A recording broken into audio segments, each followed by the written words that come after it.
Vamos começar a nova aula então, irmão? Já são 8 horas ali no relógio. E a aula está cheia de conteúdo, eu não quero liberar vocês tarde. Por gentileza, coloque-se de pé, em reverência ao nosso Deus. Não é tradicionalismo. Deus merece esse gesto de reverência, né? A palavra de Deus diz assim: quero que todos os varões ergam mãos santas. Vamos erguer mãos santas ao céu. De lá desce do céu toda dádiva, todo dom perfeito, desce do Pai das luzes, em quem não há variação, nem sombra de variação. Pai Santo, louvado seja o teu nome. Deus Todo-Poderoso, toda a terra está cheia da sua glória. E nós te adoramos na beleza da tua majestade. Deus que nos vê, Deus que nos guarda, Deus que nos protege. Louvado seja o nosso Deus. Tu és maravilhoso e nós queremos te reverenciar com esse gesto nesse início de trabalho. Senhor, nós clamamos em nome do teu Filho Jesus, que somente o Espírito do Senhor, o Espírito da verdade, o Espírito do Cristo atue nos nossos corações nessa aula.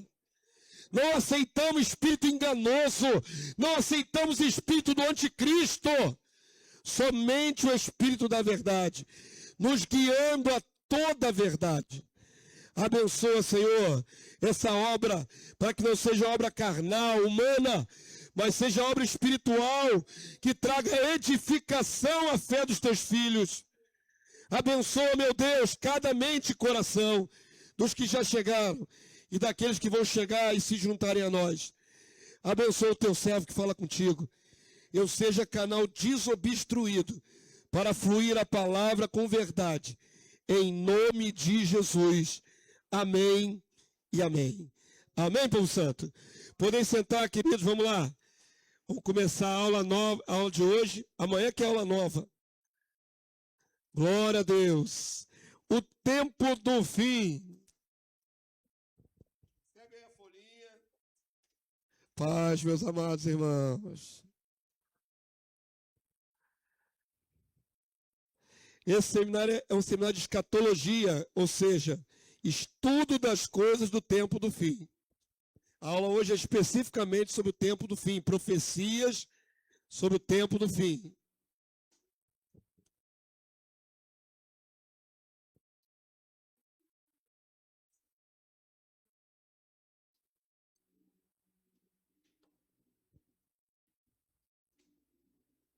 Todo mundo já pegou a folhinha? Podemos começar?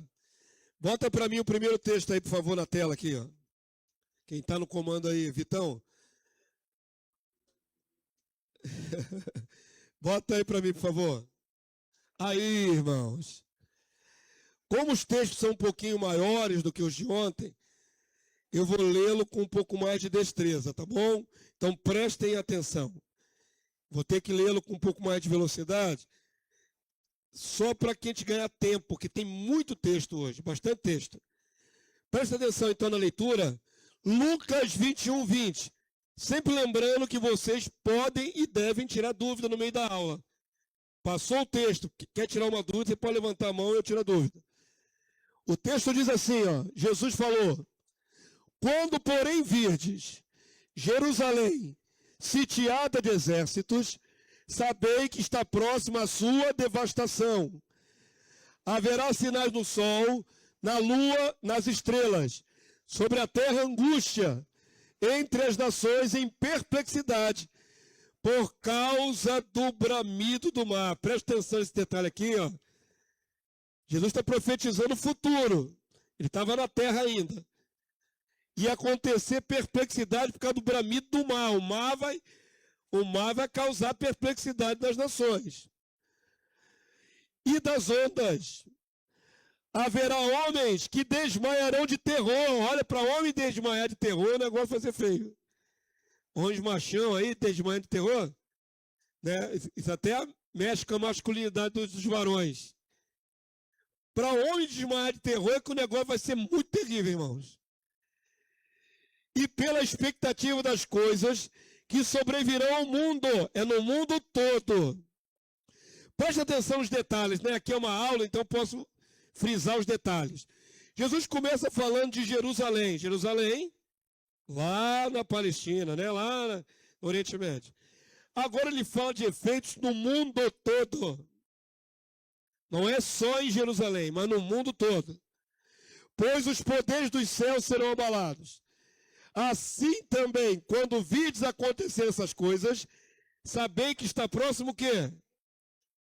O reino de Deus. Para o reino de Deus se manifestar, tem que acontecer isso aqui tudo antes. Amém? Então, vou dando alguns subsídios para você. Desde o tempo de Cristo até hoje, muitos desses sinais já aconteceram. Não é? Nem tudo é só no tempo do fim. Sempre houve guerras, sempre houve fomes. Há muitos terremotos registrados ao longo da história da humanidade, em vários locais do mundo. Então, desde que Jesus proferiu essas palavras, alguns sinais vêm acontecendo. Mas esses sinais que estão aqui têm que acontecer antes que se manifeste o reino de Deus. O bramido das ondas, os poderes do céu serem abalados, os homens desmaiando de terror. Então, há eventos que não são para os 2000 anos, são para o tempo do fim mesmo, esses últimos anos antes da volta de Jesus. Eu acredito piamente que nós somos a geração do tempo do fim. Que Jesus não vai demorar mais 200 anos para vir, irmãos. Os sinais estão todos aí. Vocês vão ver. Vocês vão identificar. Na nossa geração, todos os sinais que Jesus profetizou. Todos. Todos. Sem faltar nada. Nós já estamos vivendo tudo isso. Avança aí para mim. Eu coloquei aqui uma ilustração. Isso aqui, ó. É só para dar um terrorzinho, né, irmão? É só para dar um impacto em vocês. Logicamente, isso aqui é de filme, não é? De Hollywood, aí usa efeito especial. Mas na prática, na vida real, aqui no nosso mundo, em 2004, lembram-se?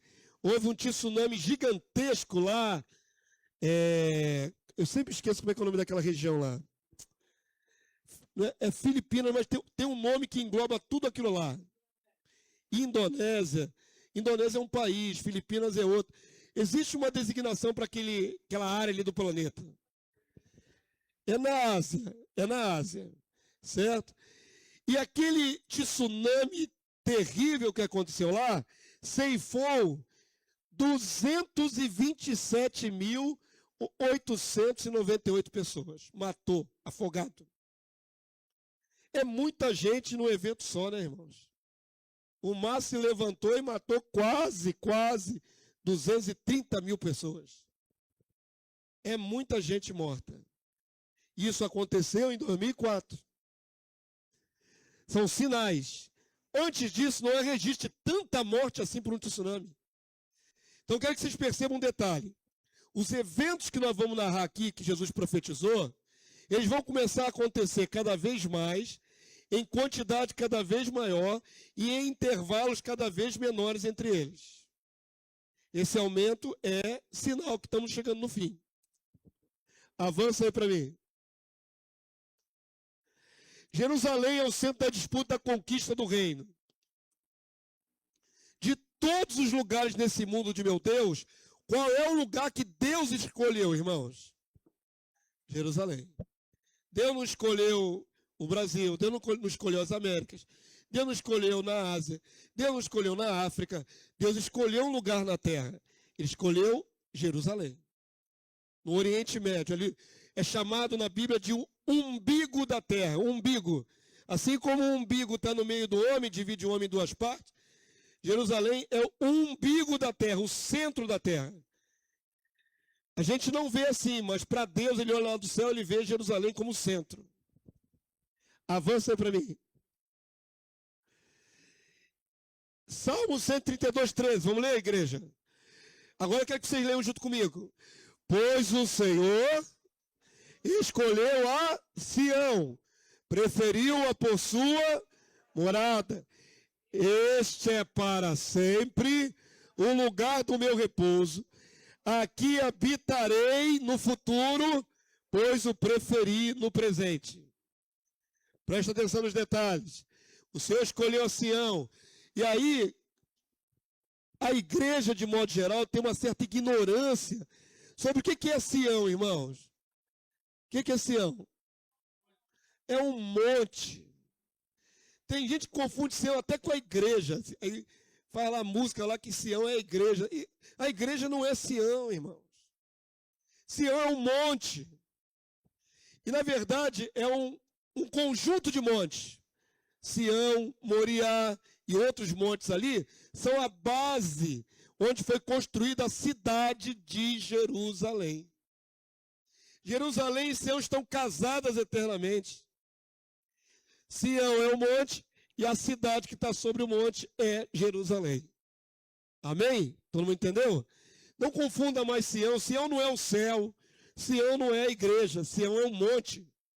Avança aí para mim. Eis Jerusalém, eis Sião. Então aqui, ó. Tanto Jerusalém como está aqui é parte de Sião. Parte de Sião. Sião é onde está. Isso aqui tem mais ou menos 700 metros acima do nível do mar. A foto está cortada, ela desce um pouquinho mais. Não é um monte muito alto.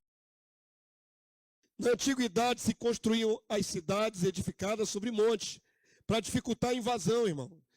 Então não é à toa que Jerusalém é uma cidade elevada. Se construía em cima de lugares elevados e construía muros altos, para evitar invasão. Entenderam? Jerusalém está assentada, está fixada sobre o monte Sião. Eis Jerusalém, eis Sião.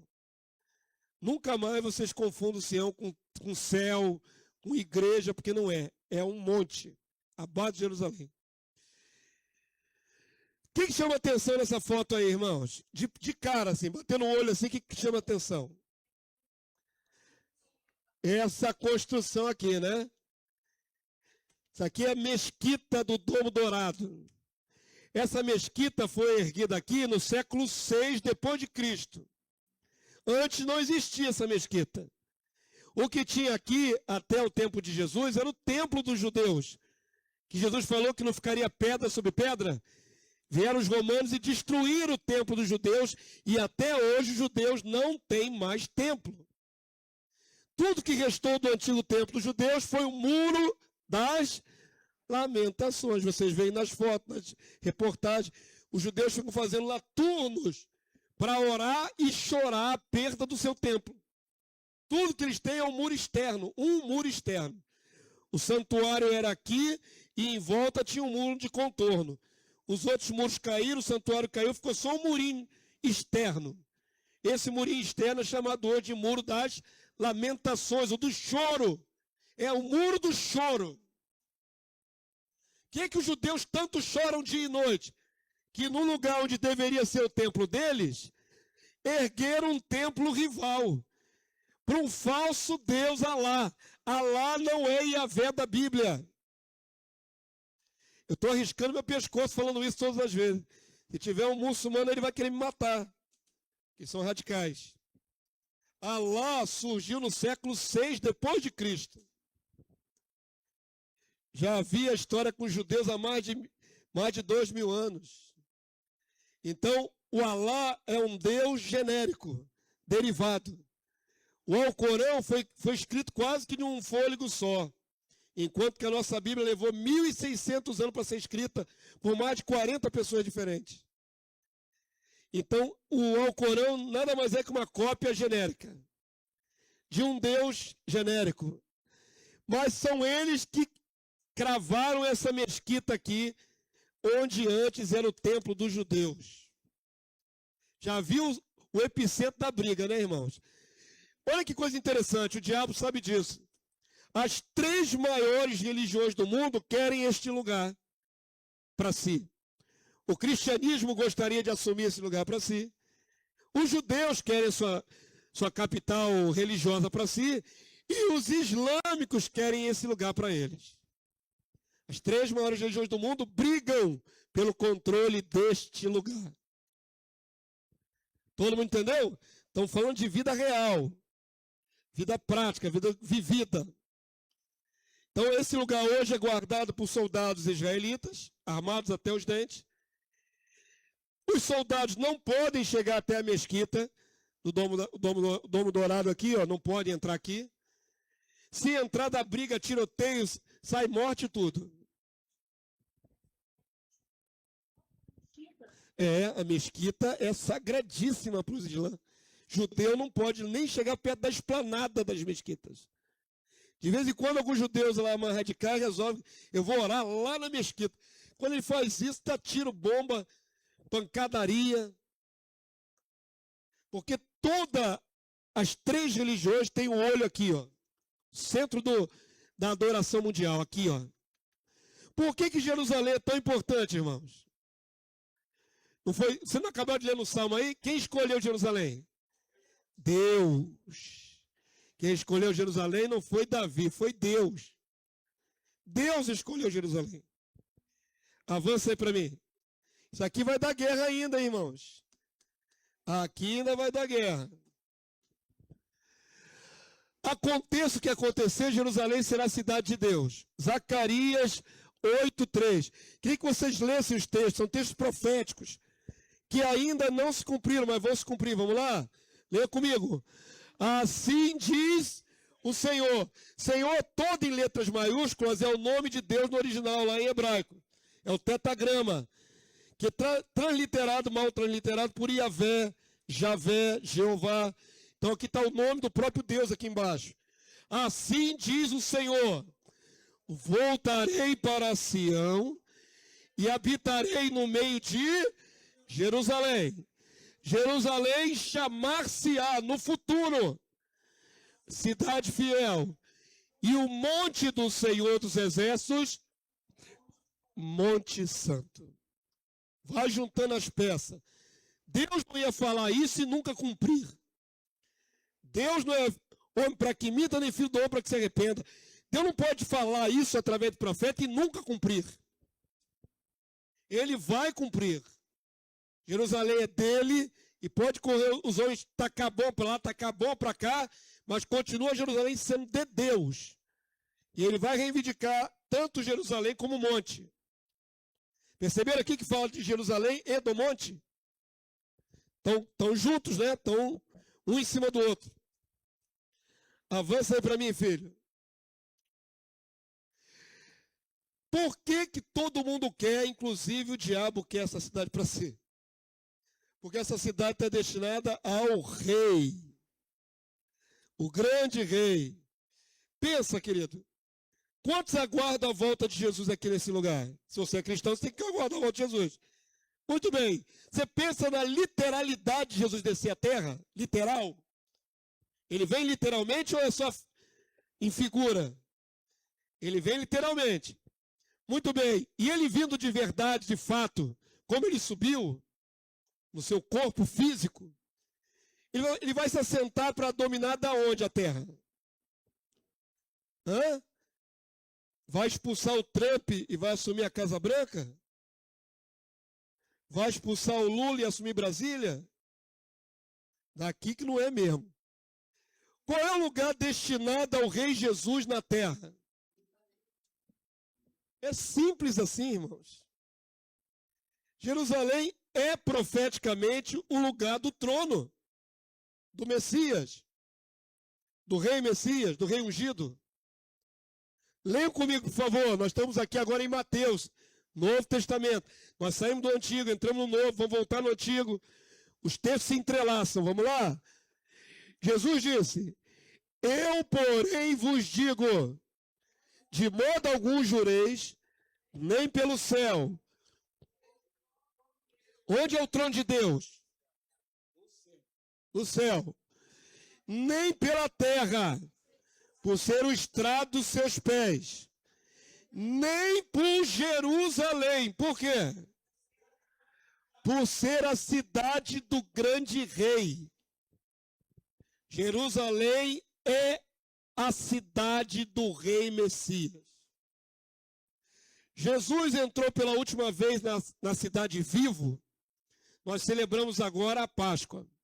Antes da Páscoa teve aquela entrada triunfal de Jesus, onde cortaram as palmeiras, pegaram os tecidos, suas roupas, botaram no caminho e começaram a receber Jesus como um rei. É o chamado aí da Igreja Católica, Domingo de Ramos. Não teve agora? Recente, semana passada agora. É o momento que Jesus entra triunfal dentro da cidade de Jerusalém, montado num jumentinho. Pastor, o que isso tem a ver com realeza? Tem tudo a ver, queridos. Porque todos os reis em Israel, se você pesquisar na sua Bíblia, eles tinham que montar num jumento para entrar pelas portas de Jerusalém em cortejo. Legitimar o... Aqui no Brasil, o presidente, quando ele toma posse, ele não entra num carro especial? Nem sei qual é o carro. É Mercedes? Rolls Royce? O meu amado lá das forças sabe qual é. É os Rolls Royce, né? Na antiguidade, para legitimar o rei, ele tinha que entrar num jumento. Quando Jesus entra pelas portas de Jerusalém num jumentinho e é ovacionado pela multidão, é um cortejo de endosso da sua realeza. Mas Jesus reinou depois desse momento? Ele se sentou em trono e reinou? Não. Ele tinha uma outra missão para cumprir. Primeiro, salvar todos nós. Morrer naquela cruz por todos nós. Mas Jesus nunca se sentou no trono em Jerusalém. Mas é direito dele. Então entenda que quando Jesus descer do céu, ele tem que assumir o trono dele. O trono de Davi, seu pai. Maria, quando recebeu a informação do anjo, diz: ele será grande e ele vai herdar o trono de Davi, seu pai.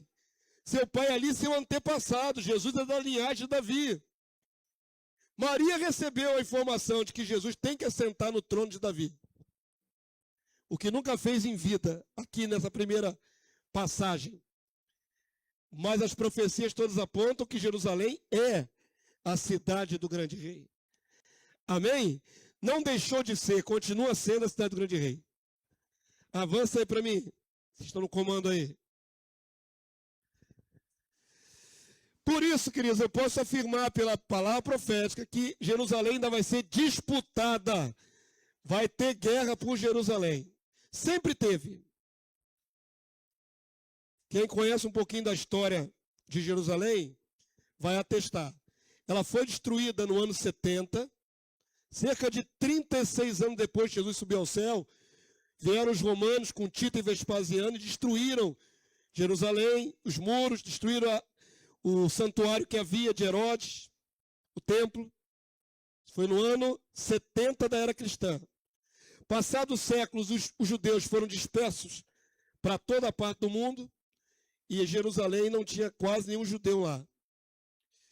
Entraram no século VI a nascente religião islâmica. Nasceu no século VI, depois de Cristo. Dominou Jerusalém por muitos séculos. Ergueu as mesquitas, Al-Aqsa, a do Domo da Rocha, e dominou ali Jerusalém. Eram muçulmanos. Chegou na época medieval, os reis da Europa, incitados pelos papas, vamos lá tomar Jerusalém da mão dos muçulmanos. Aí começaram as cruzadas. Então teve guerra por Jerusalém.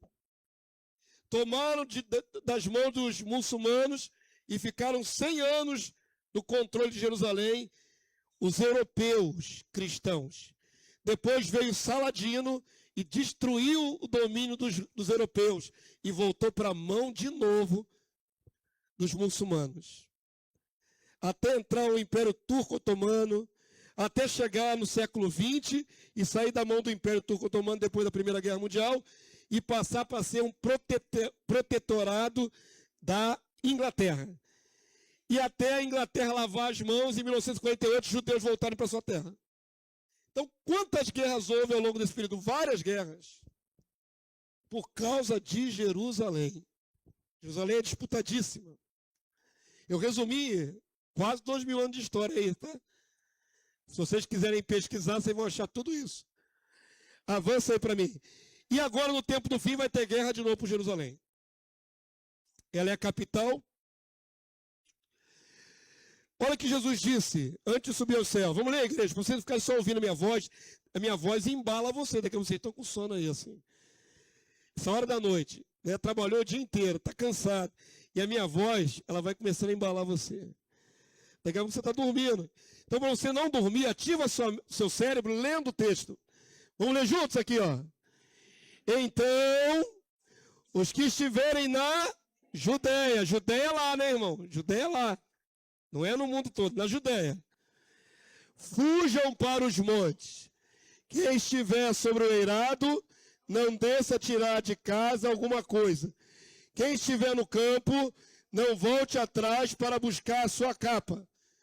Ai das que estiverem grávidas, das que amamentarem naqueles dias. Orai para que a vossa fuga não se dê no inverno, nem no sábado. Está em destaque aqui, depois eu falo sobre isso. Porque nesse tempo haverá grande tribulação, como desde o princípio do mundo até agora não tem havido e nem haverá jamais. Explicar a vocês. Vai ter estudioso da Bíblia dizendo, isso aí já aconteceu. Quando os romanos destruíram Jerusalém, tudo isso aconteceu. É a maneira de ver a história já se cumprindo. São chamados preteristas. Só olham para o passado. Jesus está falando que vai ter uma grande tribulação que nunca houve desde o princípio do mundo, e depois que ela acontecer, não haverá de novo. Então ele não está falando das guerras que vieram ao longo dos séculos, mas da última guerra, a mais terrível, a que não tem paralelo, não tem coisa igual. Quantos estão entendendo aqui? Isso é diferente. Não está falando da invasão no ano 70. Está falando da grande tribulação, que depois que acontecer, nunca mais haverá igual. Ainda não aconteceu essa distinta grande tribulação. Jerusalém já passou por várias tribulações, mas a grande é para o tempo do fim. Avança aí para mim. Por favor. Aí. Sim. Eu não expliquei, eu falei que ia explicar, né? Volta aí, por favor. Isso é importante. Se Jerusalém ainda será invadida, ok? O epicentro da grande tribulação será onde? Jerusalém. Quem é que mora hoje lá em Jerusalém? Basicamente. Tem árabes, tem turco-otomanos ainda, tem uma ala que é só católica romana. Na verdade, a cidade está dividida em quatro bairros diferentes. Eu nunca fui a Jerusalém, mas a gente estuda e acaba aprendendo. São 4 alas diferentes. Tem uma ala só para os turco-otomanos, uma ala para os católicos, uma ala para os judeus e uma ala para os árabes. Ruas. De um lado da rua é árabe e do outro lado é judaico, lá em Jerusalém. Muito bem, mas basicamente, ao entorno de Jerusalém, estão os judeus que voltaram para lá em 1948. E estão ali governando com os soldados, tomando conta de tudo ali, ok? Então, para quem será o pior da grande tribulação? Para os que estiverem na Judéia. E quem vai estar ali na Judéia sendo atacado? Israel. Judeus. Por que isso é importante aqui, a gente olhar para esse detalhe? É para orar que a fuga deles não aconteça nem no inverno, nem no sábado. Que importa o sábado para os outros povos? Nada. O que importa o sábado para os judeus israelitas que não creem em Jesus? Tudo. Os judeus até hoje guardam o sábado. E você sabia que pela lei de Moisés só pode andar no máximo 2 quilômetros no sábado? Eu tive uma professora, na época que eu fazia estudo de teológico, isso há mais de 26 anos atrás, que ela tinha ido em Israel. E ela falou que o negócio lá é tão esquisito, eles guardam a lei ao pé da letra, não pode ter trabalho no sábado. Nenhum tipo de trabalho.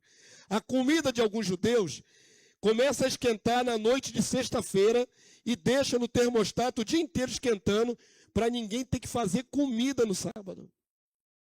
Porque seria trabalho. E lá, alguns prédios lá em Israel, o elevador para automaticamente em todos os andares, para ninguém ter o trabalho de chamar o elevador. Estou falando de quem foi lá e testemunhou. Até chamar o elevador é trabalho. Para não quebrar a lei de Moisés, alguns ultra radicais esperam o elevador parar, entra e depois vai parar de novo, sai. Então, se os judeus que guardam a lei desse jeito forem emboscados nessa invasão no sábado, eles vão preferir morrer que quebrar a lei de Moisés. Por isso, para que eles não morram nessa invasão, pelo menos os eleitos, é para orar para eles terem condição de fugir no sábado. Dá tempo de fugir. E por que não pode ser no inverno? Não tem nada a ver com o resto da humanidade, nem com a igreja, não tem nada a ver. Por que não pode ser no inverno? Porque neva em Jerusalém. Depois que terminar a aula ou no recreio, você abre aí no YouTube, Jerusalém com neve. Você vai ver que lá neva em Jerusalém. Fica branquinho. Aquela imagem que você viu amarelada ali, semiárida, fica branquinha com a copa das árvores, tudo cheia de neve. E nas cercanias ali, nas montanhas ao redor, vai abaixo de 0. O que vai dificultar muito a fuga dos eleitos dentro de Israel. Diga, amada.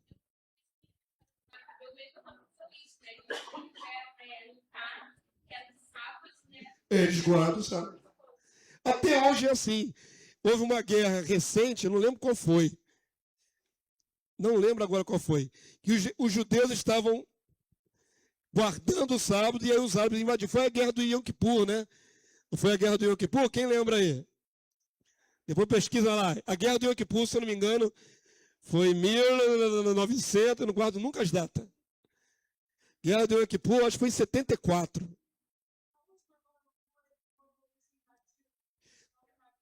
Também no dia de descanso, né? Então, os judeus guardam o sábado. E se a guerra estourar contra eles num sábado, muitos vão morrer, porque não vão transgredir a lei. Vão preferir morrer. Então, a oração é para que eles tenham condição de fugir de Jerusalém. E também não pode estar congelando. Eles fogem para o monte e morrem congelado no monte. Morreu do mesmo jeito. Saiu da frigideira para a geladeira. Né? Dentro da cidade vai morrer. Se fugir para o monte, está congelante. Vai morrer congelado. Então, a ideia é que eles tenham condição de fugir com liberalidade. Fugir mesmo. Fugir dentro da cidade para não sofrer tanto.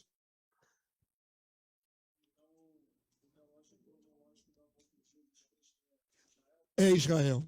Você falou uma coisa perfeita agora. Deus estabeleceu a invasão de Jerusalém como um relógio cronológico. O que está faltando acontecer profeticamente é essa invasão de Jerusalém. Não está invadida agora. Agora está sob controle de Israel. Mas vai ser invadida de novo.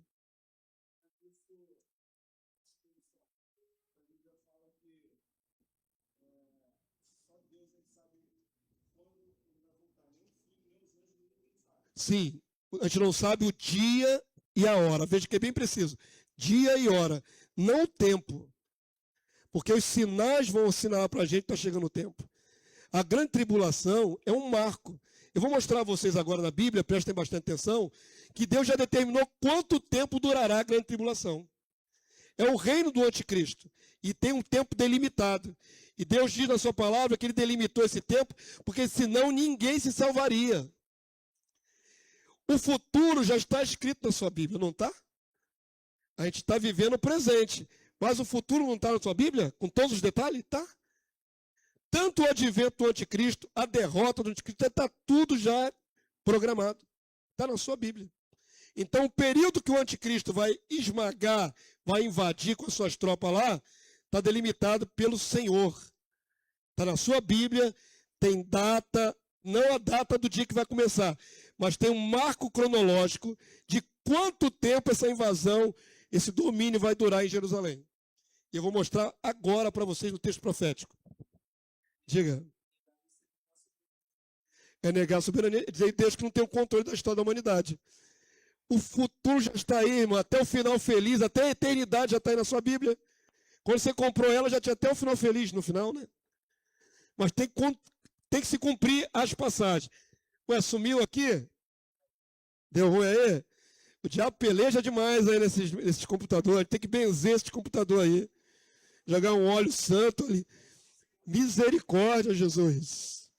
Ontem a aula foi filmada. Ficou com um som horroroso. Não dá nem para colocar no canal. Perdemos a aula de ontem. Já peleja, eu acho que ele mete a mão ali só nos controles ali, assim.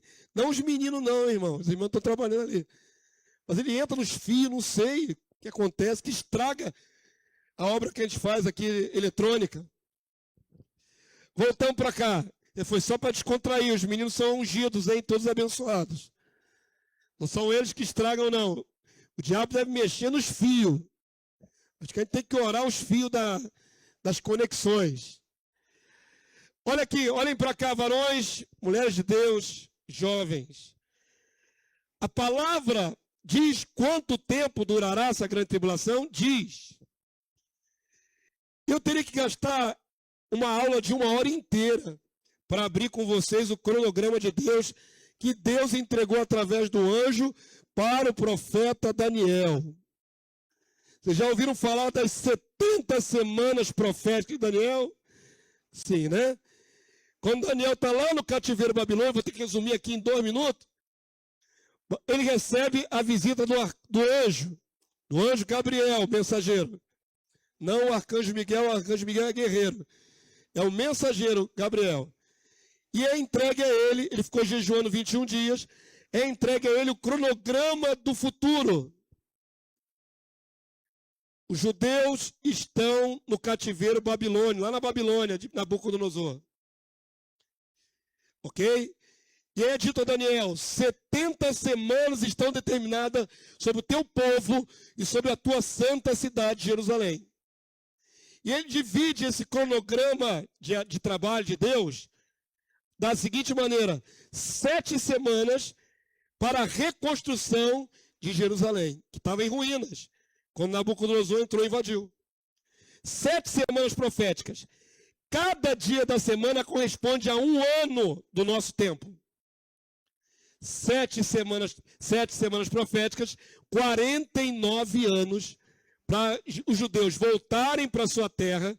Você lê no livro de Esdras e Neemias, e reconstruíram o santuário e os muros. Primeira parte do cronograma se cumpriu.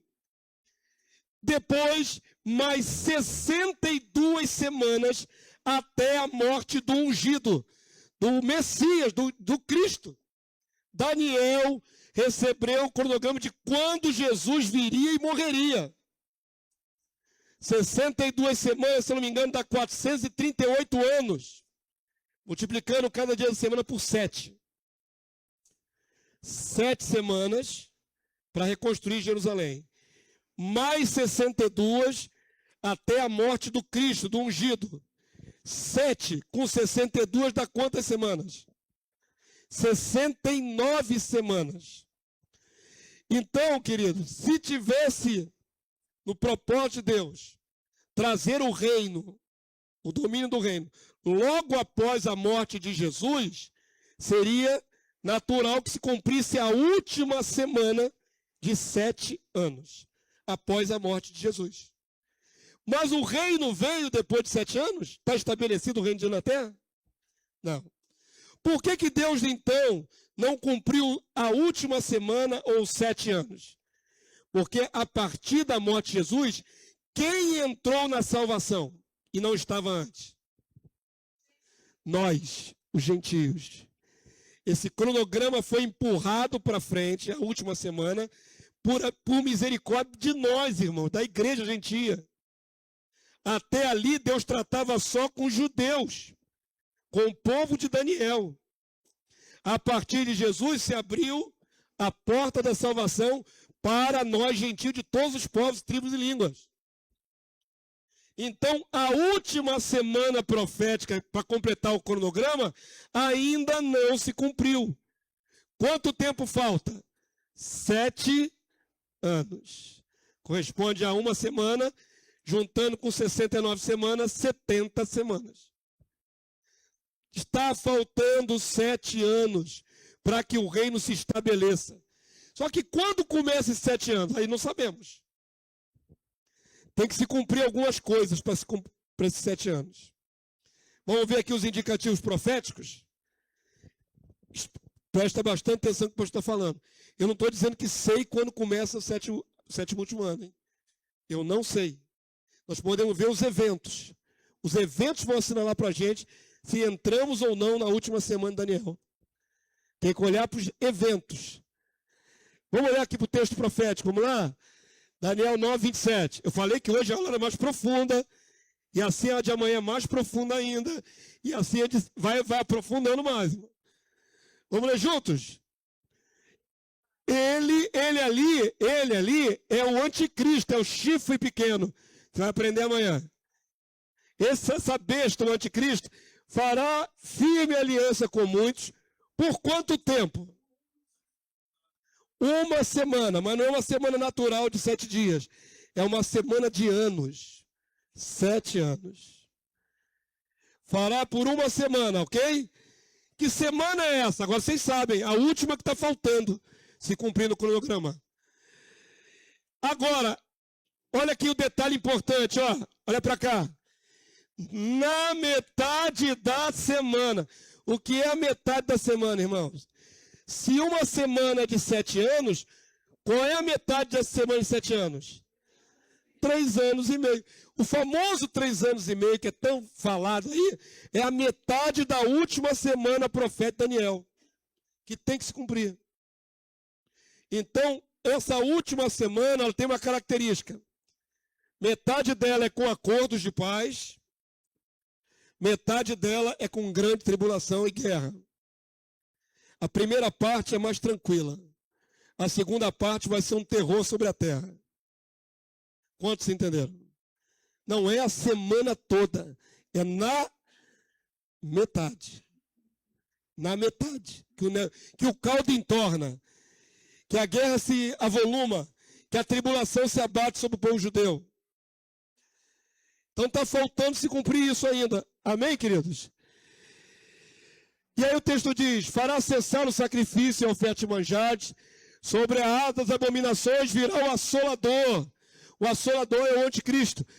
Até que a destruição que está determinada se derrame sobre ele. Deus já tem o começo da obra dele e Deus já tem o fim da obra dele determinado. O período que ele vai poder se levantar na terra de 3 anos e meio no governo. Só. Ele não pode ultrapassar esse limite, porque Deus já determinou quanto tempo ele vai ficar. A destruição dele já está determinada. Olha para o outro texto profético, Daniel 12, 11. Vem aqui comigo, voz alta, vamos lá? Depois do tempo que o sacrifício diário for tirado e posta a abominação desoladora, haverá quanto tempo? 1290 dias. O que significa isso aqui? Agora tem que explicar um detalhe para vocês. Os judeus guardam um tempo diferente de nós aqui. Nosso calendário juliano, feito pelos padres, é solar, contando os dias de sol. Dá 365 dias, certo? Nosso ano, calendário. O calendário dos judeus não é solar, é lunar.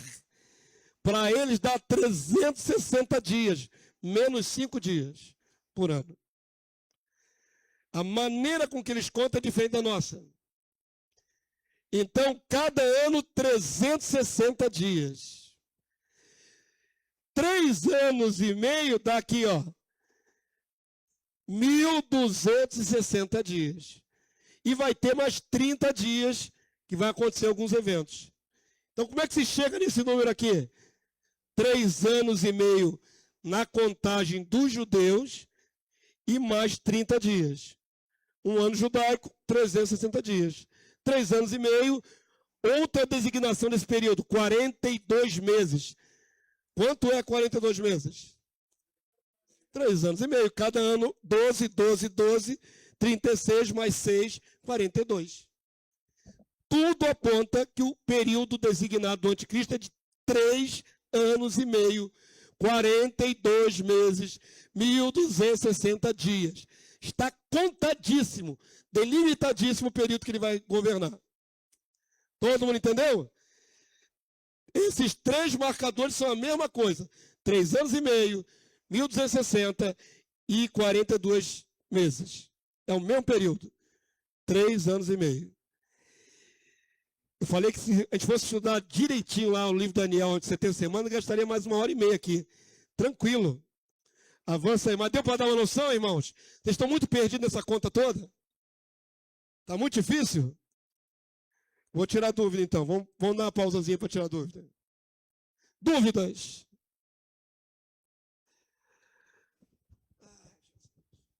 Vocês ainda estão tímidos ainda? Hoje é o segundo dia, gente. Já se acostumaram comigo, não? Diga, pastor.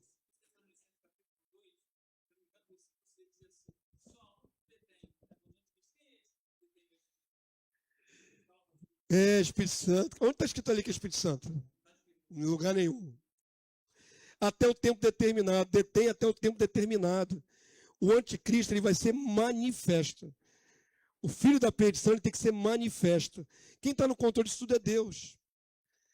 O anticristo não se manifesta antes. Amanhã eu vou falar especificamente sobre o anticristo. Nós vamos saber se ele é o Trump, se ele é o Lula, se ele é o Macron. Amanhã não perca sendo o próximo capítulo. O período que ele tem que se manifestar está determinado por Deus. Tá certo? Só que em toda a história da igreja sempre se elegeu anticristos. Vários anticristos foram eleitos ao longo da história da igreja. Só que nenhum deles era o verdadeiro, porque quando ele tiver que governar, ele vai governar só 3 anos e meio. Então nenhum dos candidatos anteriores é o anticristo. Nenhum. Nem Papa, nem os papas, nem qualquer ditador. Pensa, no tempo da Segunda Guerra Mundial, quando Hitler se levantou e matou 6 milhões de judeus, muita gente pensou que Hitler era o anticristo. Está matando judeu? Ele matou muita gente, matou só judeu não, matou americano, polonês, matou um monte de gente. Mas em especial, destruiu 6 milhões de judeus, que eram 2/3 que estava vivo, só sobrou 1/3. Quem viveu na década de 40 pensou, ele é o anticristo. Pelo que ele estava realizando. Mas depois, ele era o anticristo? Não. Então, estamos sempre elegendo um anticristo. Não é isso? Mas o anticristo vai se manifestar. E quando ele manifestar, ele tem que ter o período certo que ele vai estar no governo, no poder, que vai ser dado a ele por Deus.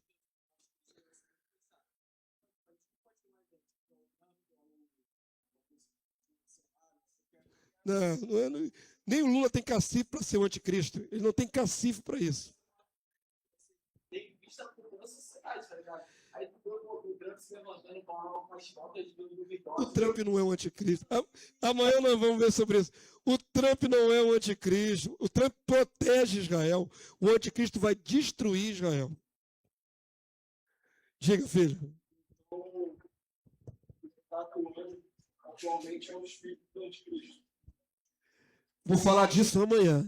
Não percam as cenas do próximo capítulo.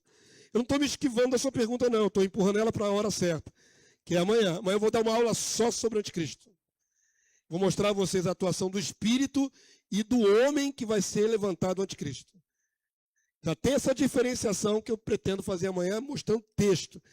Não quero falar teorias para vocês. Eu quero mostrar, como eu faço aqui, texto. Tudo que eu estou falando aqui não é baseado em texto? Eu falei alguma coisa fora de texto? Se eu falei alguma coisa, foi só para complementar. Mas a base é o texto. Então, quero que vocês vejam amanhã os textos, clarinhos assim, ó, diante dos olhos, para poder linkar o entendimento à palavra, e não a ideias soltas. Amém? Mais dúvidas? Diga, meu querido.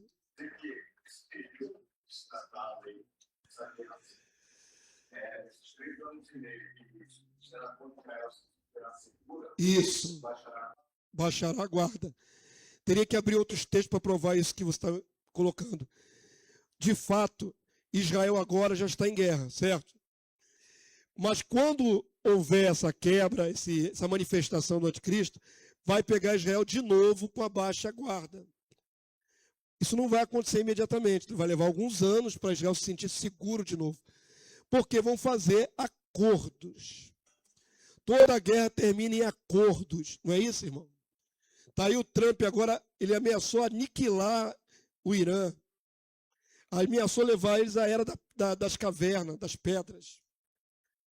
Toda hora ele tem uma retórica. Aquilo é retórica de guerra. Vou acabar, vou matar, se você não fizer, vou destruir. Isso é retórica de guerra. Certo? Mas que está atacando lá, tá, não está? Como é que isso vai terminar? Num acordo. Tem que ter acordo. As lideranças vão se articular, vão chegar no meio termo, vão dizer, a partir daqui acabou a guerra. Vai acabar essa guerra, ela não vai continuar muito tempo. Até porque está apertando aonde? Nas finanças de quem? Do mundo inteiro. Sabe por que vai acabar rápido? Porque está todo mundo sofrendo prejuízo. Enquanto o petróleo não passar por lá, irmão, no Estreito de Hormuz, está todo mundo gemendo, no mundo inteiro, a economia globalizada.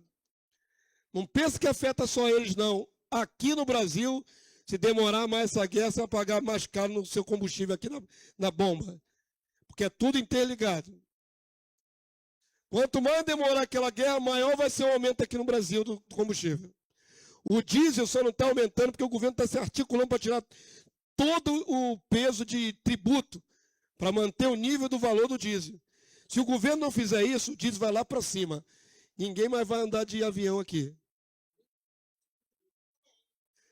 É mais de 25% de aumento que eles vão botar na passagem.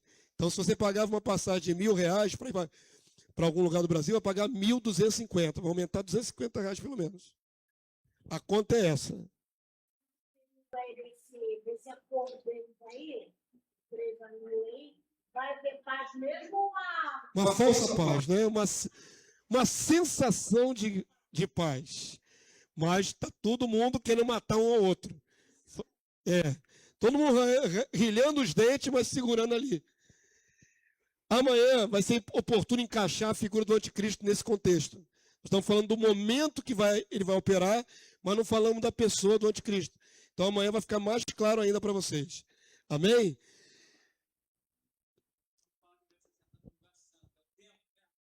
Não sei se vai ter um terceiro templo. O lugar santo é Jerusalém. Não sei se vai ter tempo de erguer um terceiro templo. Até porque, olha só, por que é difícil erguer um terceiro templo judaico ali? Porque a mesquita que vocês viram está no exato lugar onde seria o templo judaico. Eles vão destruir aquela mesquita lá? O que vocês acham que acontece se Israel resolver jogar um míssil naquela mesquita? Acabou, irmão, virou a terceira guerra mundial. Os muçulmanos nunca vão deixar tocar naquela mesquita. Então não vai sair de boa aquela mesquita, vai sair de boa? Para os judeus simplesmente construir ali o seu terceiro templo? Vão negociar, vão fazer um puxadinho colado assim na mesquita? Vocês acham que isso vai rolar?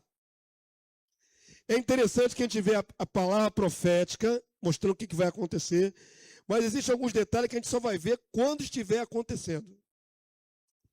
Quando estiver acontecendo, então era isso que ia acontecer.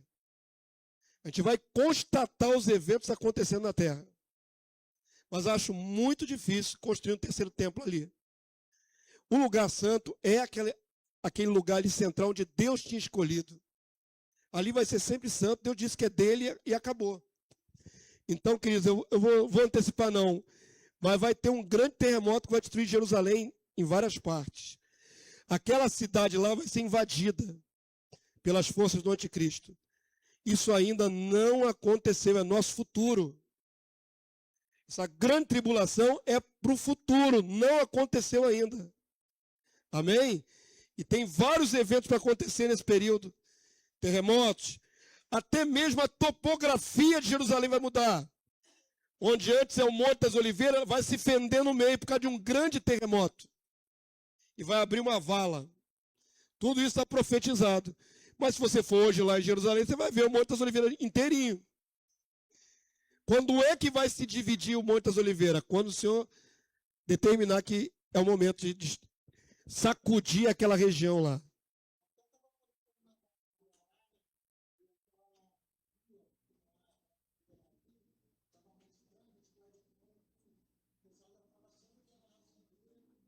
Eu vi isso aí. Eu vi. Uma rachadura no solo, assim, bobinha. O pessoal está pensando que já está dividindo Jerusalém, não é assim não.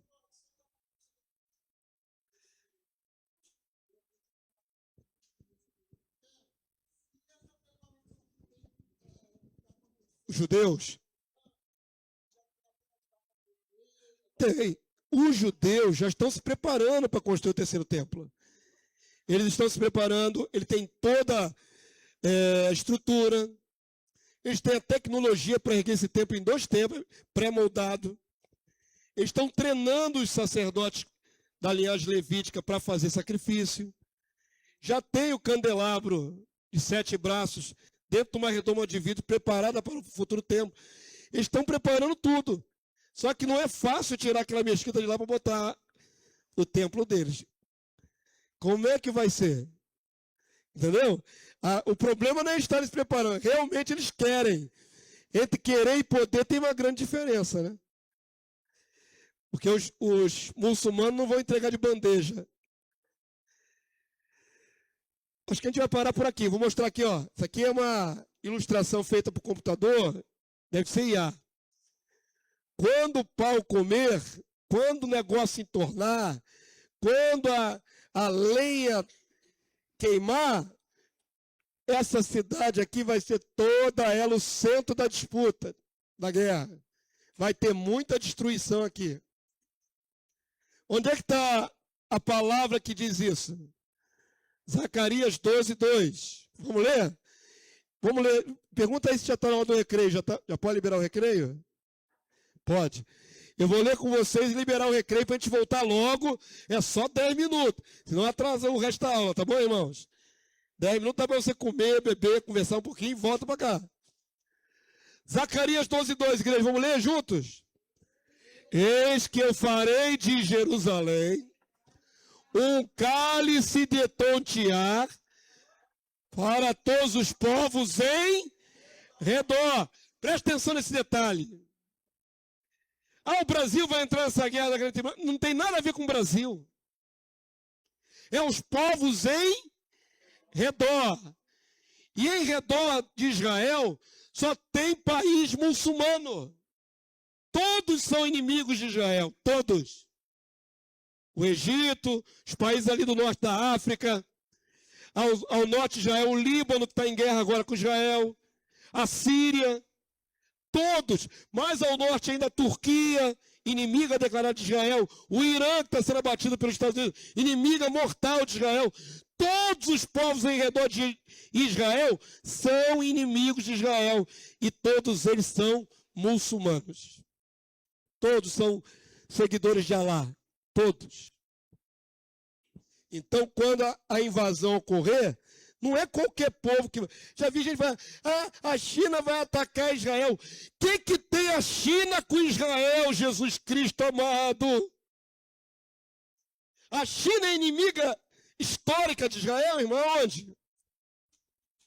Os inimigos de Israel são vizinhos, estão ao redor de Israel, todos eles. Todos eles. Não tem nada a ver com a China, nem o Brasil, nem o Maduro, nem... Não bota a gente de outro país nesse pacote, não. São os povos em redor.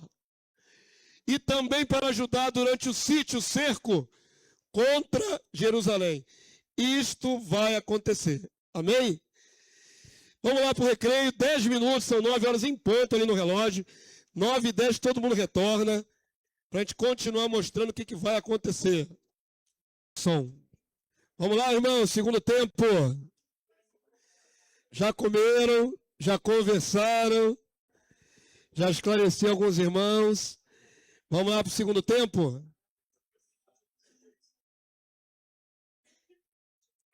Glória a Deus. Segundo tempo. Está transmitindo aí, Pedrinho? Beleza. Vamos lá, guerreiros e guerreiras. Nós estamos aqui no meio da tribulação. Nem saímos da tribulação ainda. Nós estamos bem no meio da tribulação. Jerusalém está tomada de exércitos inimigos, está quebrando pau lá. O remanescente eleito de Israel não pode nem morrer nessa guerra. Avança aí para mim quem está no comando aí, por favor. Olha para o texto profético. Vou ter que acelerar um pouquinho para não sair muito tarde daqui, viu, irmão? Vamos lá? Zacarias 14:1. Eis que vem o dia do Senhor, em que os teus despojos se repartirão no meio de ti. Agora olha para cá, igreja, por favor. Esse detalhe é importante. Olha para cá, ó.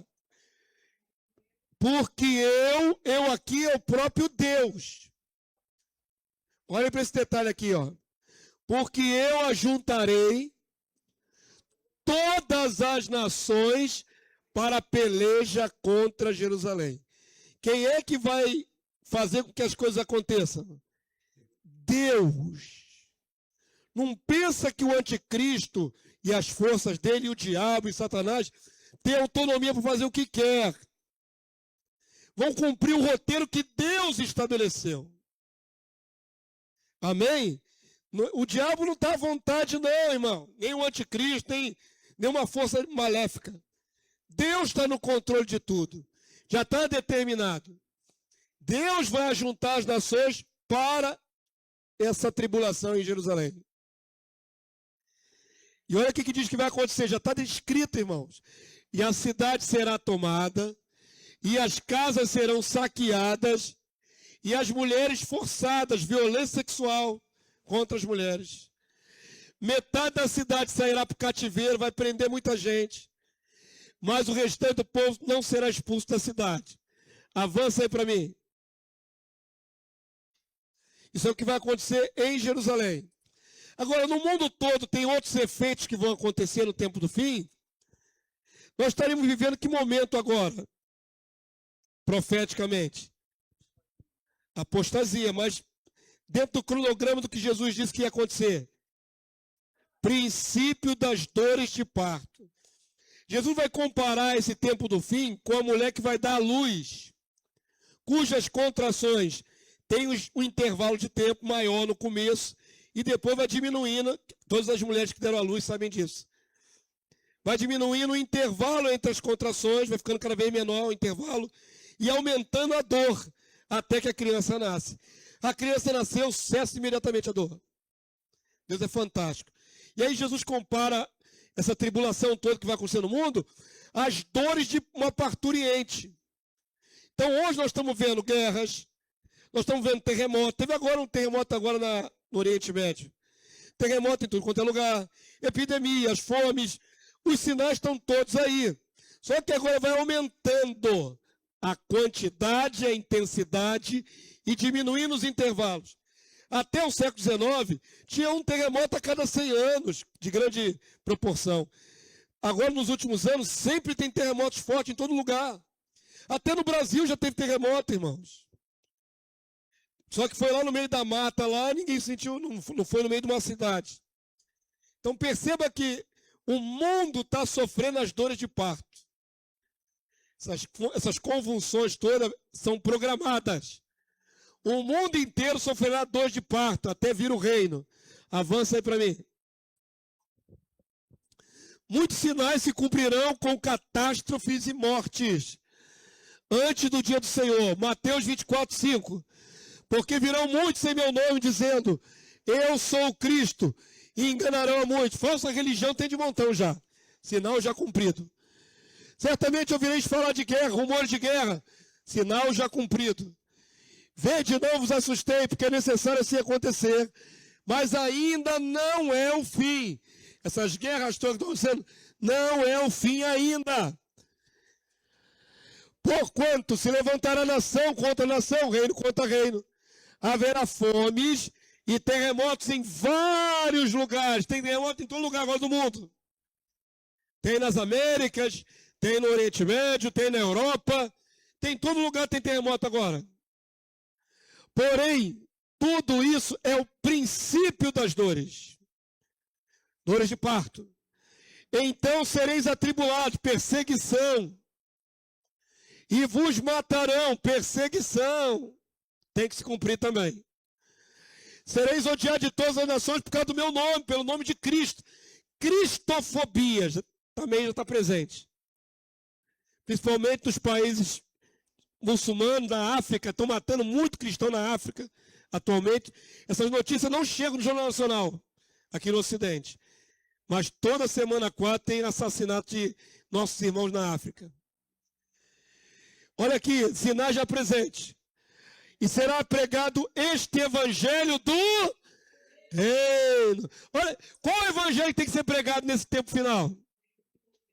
Sobre o reino. Por todo o mundo, para testemunha a todas as nações, e só então, depois disso, virá o fim. O que antecede o fim, além de todos esses sinais? A pregação mundial do evangelho do reino. Já está acontecendo? Ainda não. Avança aí para mim. Isso é só para dar um gostinho do perigo, irmão, que nós estamos vivendo. Se eu não cresce que Deus está no controle, eu morreria de medo. Isso aqui são ogivas nucleares. Já ouviram falar que os países têm ogivas nucleares, né? Agora dá uma olhada nesse mapa aqui. Israel tem 80 mísseis nucleares. Os Estados Unidos tem 6.800 mísseis. Só isso. O Irã, que eles estão destruindo, queria fazer umzinho só. Os Estados Unidos tem 6.800. A Rússia tem 7.000 mísseis com ogiva nuclear. 7.000. O Brasil não tem nada. Tem Angra ali fazendo energia. Está vendo ali, querido? A França tem 300. A grande França do Macron só tem 300 mísseis nucleares. Mas os Estados Unidos tem 6.800 e a Rússia tem 7.000. A Índia tem 120, por aí vai. Total de mísseis nucleares no mundo. Quase 15.000 mísseis nucleares. Sabe o que aconteceria se um doido jogasse um míssil no outro? Vamos acabar com todo mundo? Ia destruir o nosso planeta 10 vezes. Não ia sobrar nem pó do nosso planeta. As ogivas nucleares modernas são muito mais potentes que a bomba que foi lançada em Hiroshima e Nagasaki na década de 40. Eles multiplicaram a ciência da bomba. É muitas milhares de vezes mais potente uma bomba nuclear hoje. Não pensa que é a mesma coisa que aconteceu na década de 40. Por isso que ninguém até hoje, depois da Segunda Guerra, lançou um míssil nuclear num outro país. O Trump está ameaçando acabar com o Irã, né? Se ele lançar um míssil nuclear, vai ter um monte de inimigo que vai lançar também nos Estados Unidos. Acabaria com a raça humana. Isso não vai acontecer. Sabe por que não vai acontecer? Porque tem Deus no controle e Deus tem a história sob controle. A história de Deus está na sua Bíblia. O homem não é mais forte que Deus. Avança aí para mim. Lucas 21:9, igreja. Quando ouvides falar de guerras e revoluções, não vos assusteis, pois é necessário que primeiro aconteçam essas coisas. Mas o fim não será logo. Então lhes disse: levantar-se-á nação contra nação, reino contra reino. Haverá grandes terremotos, epidemias. Aqui as epidemias, ó. Covid parou o mundo quase 2 anos. E fome em vários lugares. Coisas espantosas. E também grandes sinais no céu. Agora eu vou mostrar o sinal no céu que nós estamos vendo com frequência agora nos últimos anos e não estamos atinando, que é o cumprimento da palavra de Deus. Que são as luas de sangue. Avança aí para mim. Está na sua folhinha, inclusive, aí, ó. Fiz questão de decalcar as luas de sangue. A mais recente aconteceu agora, mês passado, não foi? A lua de sangue mais recente foi acontecer mês passado. E caiu justamente numa festa do calendário judaico. Perceba esse detalhe importante. Quando eu era garoto, nunca ouvi falar de lua de sangue. Agora, quase que todo ano tem lua de sangue. A lua fica vermelha, é a lua de sangue. Então, olha para cá. Nesse mapa aqui está mostrando o seguinte. Em 2014, teve uma lua de sangue na Páscoa judaica. Depois teve outra lua de sangue na festa dos tabernáculos. Depois teve um eclipse solar total no Ano Novo Judaico. Depois, no outro ano, 2015, de novo na Páscoa judaica e de novo na festa do tabernáculo. Casou exatamente essa sequência de 4 luas de sangue e um eclipse total. Sempre nas festas de Deus. É como se Deus estivesse desenhando para a humanidade, ó, estou cumprindo a minha palavra. Eu não falei que teria os sinais no céu. Aí você vê na internet, acha bonitinho que a lua ficou vermelha e não atina que Deus está avisando a humanidade? Avança aí para mim. Deus está desenhando para a humanidade Os sinais estão se cumprindo. Terremoto em todo lugar, epidemia, fome, luas de sangue. Haverá terremotos ainda piores, irmãos. Apocalipse 16, 18, lá no finalzinho da grande tribulação, vai ter a mãe de todos os terremotos. Apocalipse 16, 18, lê comigo aí. Isso aqui é só para ilustrar o drama, né? Isso aqui é só o clipezinho para ilustrar. Vamos ler comigo? E sobrevieram relâmpagos, vozes, trovões. E ocorreu grande terremoto. Como nunca houve igual. Olha, irmão, já teve terremoto terrível sobre a terra. O que vem pela frente aí nem se compara com o que já aconteceu. Vai ser o pior dos piores dos piores. Nunca houve igual. Isso aqui é futuro. Desde que a gente sobre a terra, tal foi o terremoto, forte e grande.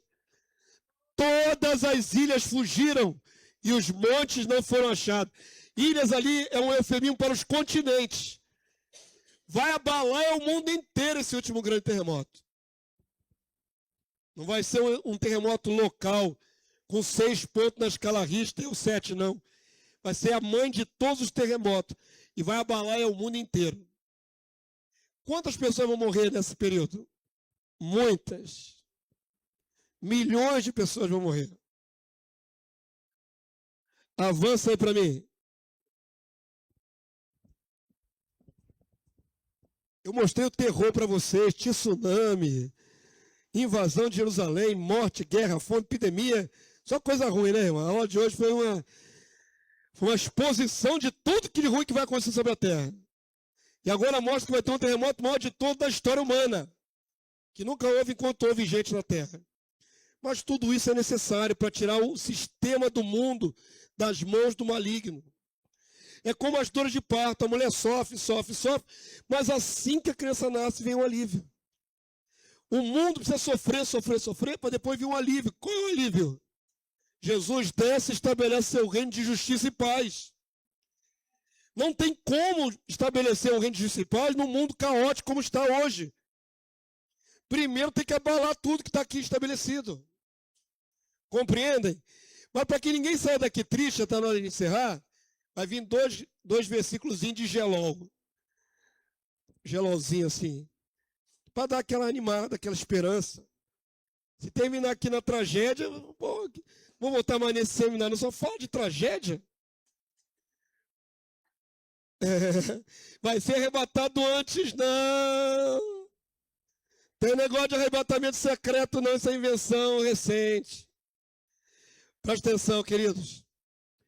Vou mostrar para vocês que Deus sabe guardar os seus. Não fica assustado, não se assusteis. Quando essas coisas estiverem acontecendo, Jesus diz: erguei vossa cabeça, porque a vossa redenção se aproxima. A gente não vibra com as tragédias.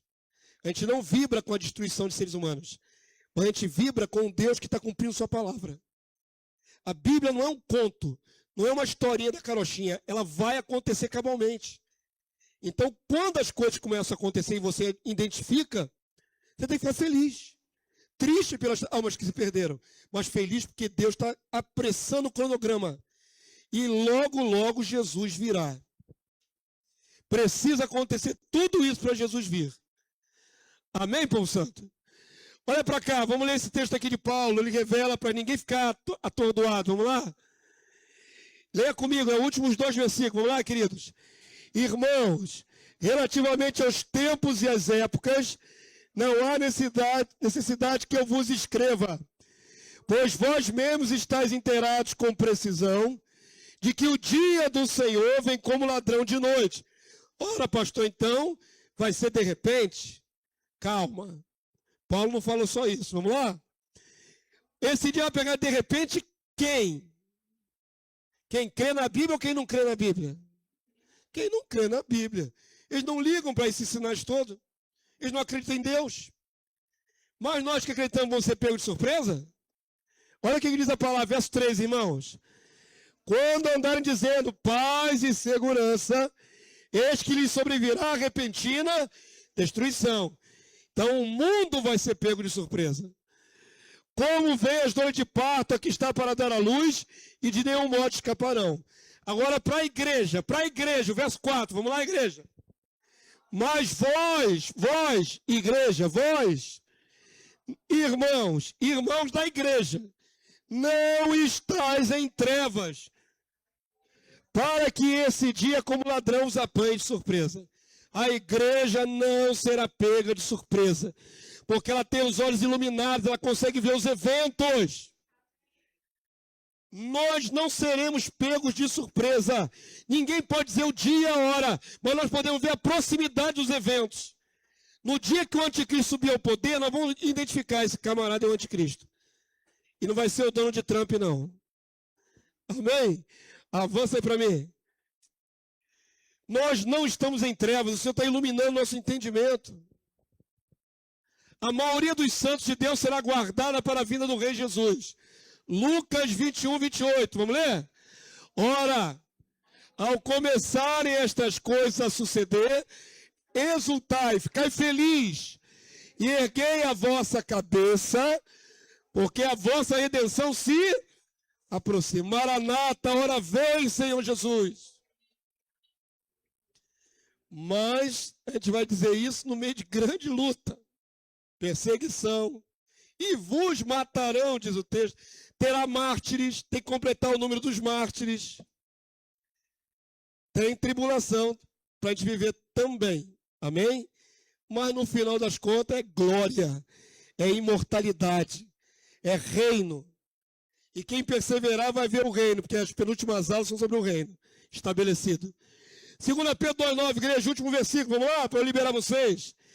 É porque o Senhor sabe livrar da aprovação os piedosos santos e reservar sob castigos injustos para o dia do juízo. O Senhor sabe separar quem é justo, eu guardo, quem é injusto, juízo.